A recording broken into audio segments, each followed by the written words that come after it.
Hello guys, happy holidays and welcome back to my channel. Today we'll be talking about hyperinflation in Zimbabwe and the Zimbabwe dollar itself. But first, Zimbabwe is a country in Africa. Its capital is Harare. The population of Zimbabwe is 16 million.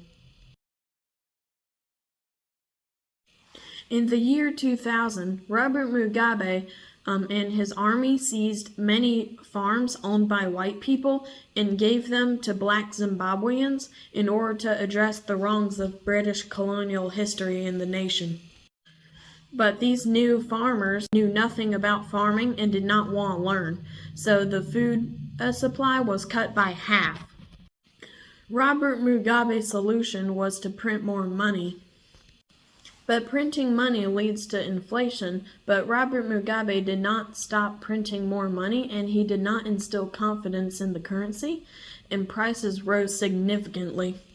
The cost of bread was $5, $10, $50, $100, $1,000, and then by the early seasons of 2008, the cost of bread was literally in the millions. The Zimbabwe dollar was redenominated in 2001, 2004, 2006, and 2007. But it was the year 2008 when things got really bad. The highest denomination in Zimbabwe and the highest denomination ever issued in Africa was $100 trillion. It was worth about 40 cents. Now on to the banknotes. On the $500 banknote of the 2003 series are balancing rocks, ironically meant to symbolize economic stability and growth. And on the back is a nuclear power plant in Zimbabwe. On the $1,000 banknote of the old 2003 series are balancing rocks and giraffes. And on the back of the $1,000 banknote are African elephants. On the $1 banknote, it features the balancing rocks again. And on the back, it features Victoria Falls and a buffalo. On the 1 million Zimbabwe dollar banknote, it features the balancing rocks again. And on the right is an underprint of a cow and some wheat grains. On the back are the ruins of Great Zimbabwe, which was the capital of the local tribes before the 15th century when it fell into ruin. And on the right is a bull. On the $50 million banknote, it features the same underprint and the same rocks.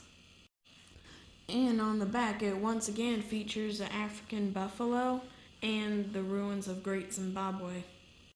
The $500 million banknote features the same thing on the front, but on the back it features a cow pasture and a miner drilling into some rocks. On the $10 billion, it features the same underprint, which is not as visible this time, and it features the balancing rocks again. On the back of the $10 billion banknote, it features Kariba Dam, which is a dam on the Kariba Lake, which is the largest man-made lake in the world, straddling the border between Zimbabwe and Zambia, and a miner with the same image drilling into the rocks. On the $10 trillion banknote, it features the bouncing rocks again and the same underprint too. On the back of the $10 trillion banknote, it features the headquarters for the Reserve Bank of Zimbabwe, which is the tallest building in the entire country, located in the capital city of Zimbabwe, Harare. Denominations from $50 million onwards features a gold color-changing bird, which is on the country's flag. When held up to light, all banknotes have an image that completes when held up to light. Half of the image is printed on the front, and the other half is printed on the back. So when held up to light, the image completes. Most banknotes have a watermark with the Zimbabwe bird and its denomination, and most banknotes feature a security strip.